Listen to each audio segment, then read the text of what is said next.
Hey, what's up everybody? Thanks for clicking on the video. This is David Pendleton, and this morning I come to you really in just complete frustration with my current situation. So I have two iPads to play on. One has a SIM card in it, so it's LTE. It has data on its own. The other one is a Wi-Fi only. I live very close to St. Louis, Missouri, although I live in Illinois. If you take a look at our weather, we got absolutely pelted with thunderstorms, and really they just ended. It was a crazy night. Our phone was ringing off the hook every 15 to 30 minutes from like some Department of Safety, letting everyone know to take shelter in this area because we're under tornado watch, yada, yada, yada. Long story short, the thunderstorms carried over into this morning while I was playing, and I got knocked out of two holes due to disconnects. So it's really no fault of the game Golf Clash. It's just my internet is super intermittent because I live out in the country, and especially when we have weather like we had this morning. So the storms are done for now. It's supposed to start again this afternoon, but this is a very, very frustrating front nine for me. I'm sitting at a minus 14 on one account, and then my other account on my Wi-Fi only tablet, I mean, I parred two holes because of disconnect issues, and that one's sitting at a minus 12. So that one really has no chance to do anything. But, let's just go ahead and hop into the replays because we do have enough content here to help get you a decent score on the front nine. And then I'm really going to have to go balls to the wall on the back nine to even think about getting in contention for a top 10. All right, let's go. Hole number one. I want you to try hole number one uphill. I want you to look at playing it minus 25% at max, okay? And the reason that I want you to do that is because you're going to see that even in tailwind, with wind blowing from right to left, we continue to miss to the right-hand side, which means we need to continue to pull less rings. The shot that you're seeing here is being played, I believe, minus 10%. So I played this one uphill minus 10%, and we still miss to the right-hand side. So we have got to take ring pulls off of this shot in order to get it closer to the hole. So that's what I would do on hole number one. I would take yourself a practice token or two since it's the final round and see if you can get that one in the hole. But again, I would start minus 25% at max. All right, hole number two, pretty easy. Easy wind to get it over here to the green. 10% at max. And then this is what I'm looking at. I want my yellow ring at the rough, just like that. You can see here with an extra mile 8, when you go full top and you go 2 left, you get yourself a nice ball guideline pointing directly at the pin. Here, I make a 10% adjustment. Again, it's 10% at max of our club. Full top, 2 left. Just a baby amount of overpower. You'll see here that I did not use a lot. If you have lower level extra miles, of course you'll need to use a little bit more, but you can see here just a little bit of overpower, and we go past the hole a little bit, but leaving us for a very nice putt in for eagle on hole number two. Hole number two is one you have to pick up the eagle on if you're going to, compete. Hole number three, we're going to play 10% at max. We're going to play the quarterback and a kingmaker. The reason that we're playing a kingmaker here is because it's the final round and we're looking to reduce the wind as much as possible to get us set up for an albatross. Of course, you do not have to play with the kingmaker. If you're going to switch out balls, I would definitely use a katana instead. But here, we're going to make our ring adjustment. We're going to play at 10% at max. You cannot afford a great right with this setup. So with my setup here, we're going to be playing very close to this top rough. So like I said, a great right, that's going to do you in. So make sure you hit perfect, or if you mess up, a great left. Shot number two, we're going to play at 30% at max. And then unfortunately, this is where my downhill slide starts for the next 2 or 3 holes. Here, we are going to use a little bit of backspin. So take note there. I think it's about one back. Here we go. Yeah, just a tad more than 1 back. So let's call that 1.3 back. We're leaving our ball guideline a little bit short of the hole like this. Because we're getting a little bit of a tailwind push, we're going to let the wind push us towards the hole by leaving our ball guideline a little bit short. Unfortunately, this is where I hit a great ball. So the only thing that we get to learn from this is that the speed is good. Even leaving the ball guideline short, you see the ball comes in very nicely, and it rolls pretty much even with the cup. So obviously we need to hit a perfect ball in order to get closer. I don't think with the perfect ball it would have been in. I think 30% is maybe a little bit too much on this wind angle. So again, you'll kind of have to tweak that one and figure out what's going to be best. All right, that takes us in here to hole number 4. Hole number 4 is where I experienced my first disconnect on. So that one kind of stinks. But on this account, this is played on my data tablet, so I'm able to play no problem. But here, we go 10% at max. We make sure we're at maximum distance of our club. We go with quite a bit of OP. It's not full OP, it's quite a bit, and half a ball of curl to the left. Not too worried about the great ball on this shot. Great right, great left, perfect. It's all going to be the same result as far as getting onto the fairway right up here. Again, this is a situation where you do not have to use a berserker. You could easily use yourself a Titan and achieve a very nice drive on hole number 4. But this is going to bring us into shot number 2. Shot number 2, I played 10% at mid. I'm not really able to find the right setup that I want here. So I know that we need to go heavy on the backspin. I know that we need to try to aim somewhere right-hand side of the cup. Just because this green slopes from right to left, but you're going to see that I'm going to experience a little bit of that glitch that you saw there a second ago, which makes me change my spin, and I aim here. Now, again, on this hole, I hit a great ball. Just very frustrated probably from my disconnect on my other account before I played this one. But a great ball, and I still, even with a perfect, I don't think that we're in the hole. Okay, so we don't learn a whole lot from shot number 2. I think we need to play the hole dead center and try to hit perfect and see what happens from there. Hole number 5. So hole number 5 here, we're going to go with the big topper and we're going to roll out of the rough. This is the same shot that I've been playing on pro. We're going to carry it over to rookie. We do want to play the rough bump just like this, and we do like to be on the far right-hand side of this fairway.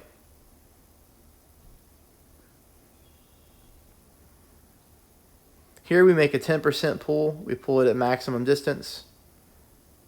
We hit a perfect ball. And we do exactly what we want to do. We clip the rough, and we get a nice roll out here to the top of the fairway. That's all good. This is going to leave us with shot number 2. Shot number 2, we're going to play minus 40% at minimum distance of our sniper. We're going to go 4 bars of backspin with 2 bars of side spin to the left. Now, what we're going to do here is wiggle this target around until we find this funnel. Funnel is right there.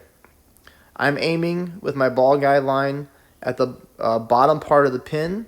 I don't want you to do that. I want you to actually aim either dead center or maybe even a little pin high.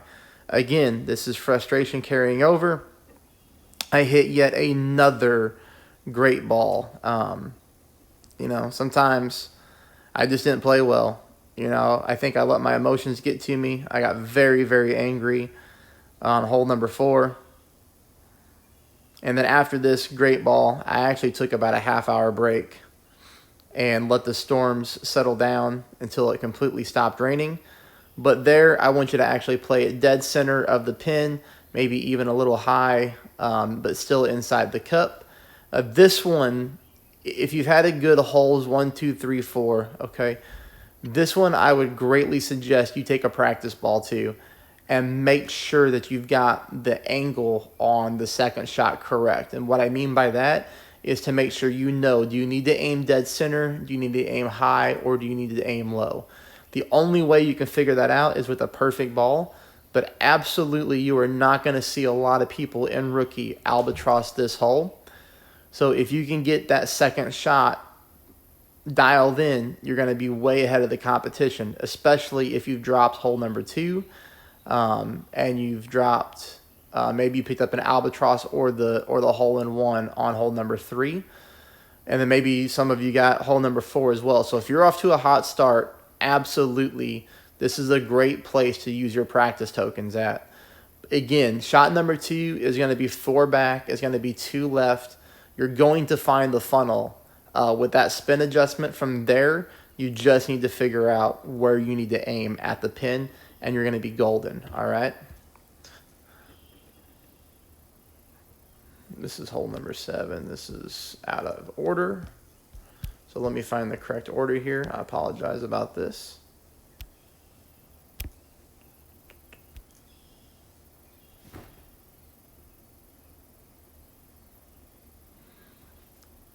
Give me 1 second here. Hole number 6 seems to be missing from here. So why would that be?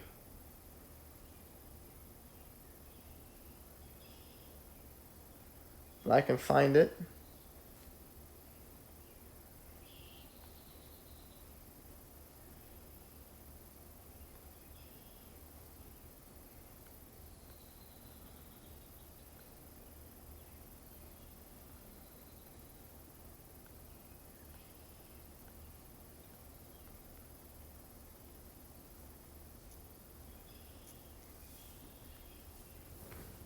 All right, just bear with me here.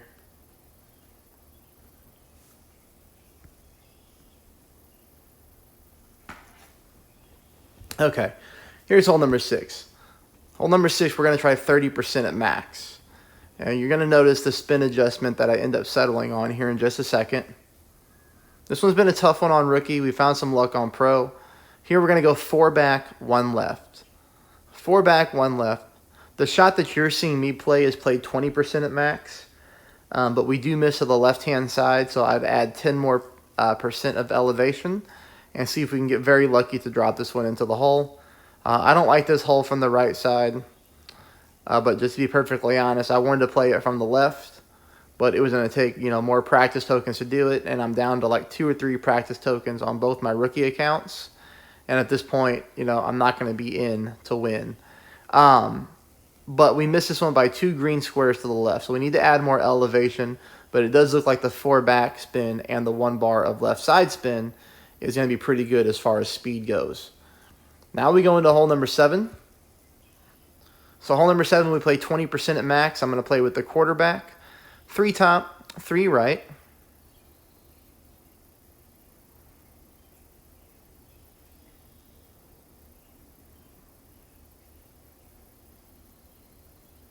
It looks like we changed it, so I apologize. So we get half top, 3 right.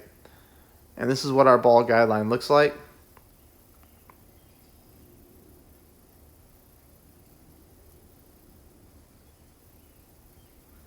We hit a perfect ball.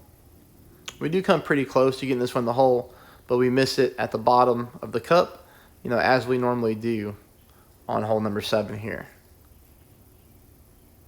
Close, but really no cigar. Brings us to hole number 8. Hole number 8, we're going to play this one 20% at max. And then in the tailwind, we're going to do the rough bump here. So we're not going to go that shot. We're not going to go fairway, fairway, fairway. We're going to go fairway bounce 1 over here. Just like this. Full top, almost 1 bar of right side spin with your ball guideline looking just like that. Now from here, I want you to make your pull, and then I want you to do this with your overpower. Just barely any overpower. Don't go crazy with the OP because we're playing with the big topper here. It's hard to hit perfect, but this is baby overpower. We hit a perfect ball. 1, 2, and we make a nice little rollout here, leaving you for a very, very easy chip in for shot number 2. I play that one full top spin, and then I do a 20% pull at mid with an end-ringer. And that is it for hole number 8. This takes us to our last hole, hole number 9. You know what? I'm going to take another moment here just to apologize for my walkthrough. I know this isn't the level of content that you guys and gals are normally looking for in the final round. Just frustrations got to me today. And I've taken a breather, I've decompressed, and I'm really going to try to tear it up on the back 9. But here, we're going to go with our katana. We're going to go full top. We're going to go full right. And this is going to be a 20% adjustment at maximum distance of our club. Now, I know I normally play this drive at mid distance, but with the headwind, I'm going to make a little bit of an extra pull. So I do play it 20% at max. You'll notice the curl adjustment here. I've got the left edge of my ball touching the adjustment window on the inside target.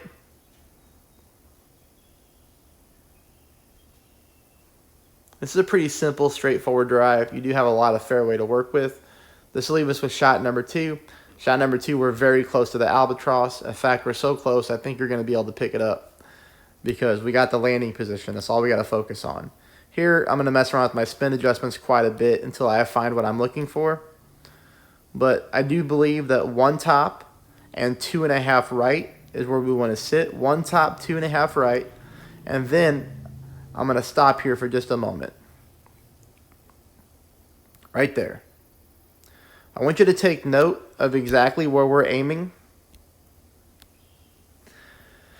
So after the spin is adjusted, I want you to put your blue ring right here. So you see how my blue ring is on the rough? And now what we're looking for in the fairway is green squares.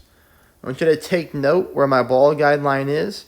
My ball guide line is just above that dark green square, kind of going through the corner, almost the corner of that light green square. So the very end of my ball guide line is in the light green square, favoring the right-hand side just before we get to the corner. All right, I hope that makes sense. I want you to aim a fraction to the right-hand side of where I'm at. So your ball guide line would still be in that light green square, but we would be more favoring that left-hand bottom corner pocket of it. Because right now, if you take a look at the light green square, I'm aiming at the top right-hand corner. We want this to be closer to the right-hand side bottom corner. I hope that makes sense. If you got to rewind it to follow along, go ahead. But I do think that is where we need to aim. We need to aim just slightly to the right-hand side more. This is 2.2 miles an hour. We're going to pull 2.2 rings because we play at 10% at mid or 1 for 1. Perfect ball. You'll see here that 1 top and 2.5 right is a really good speed to pin. But again, we just barely missed this one to the left-hand side. We just burned the left edge of the cup. If you move that over a fraction to the right, you're going to be closer to dropping that in for an albatross. Hey, everybody. Thank you for watching the video. If you're not a subscriber, please become one. I normally do better than this. Please still take a moment to hit the thumbs up button and give it a like if you feel that I deserve it. If not, I completely understand. And I'm going to start working on the back 9 now. Thanks, everybody.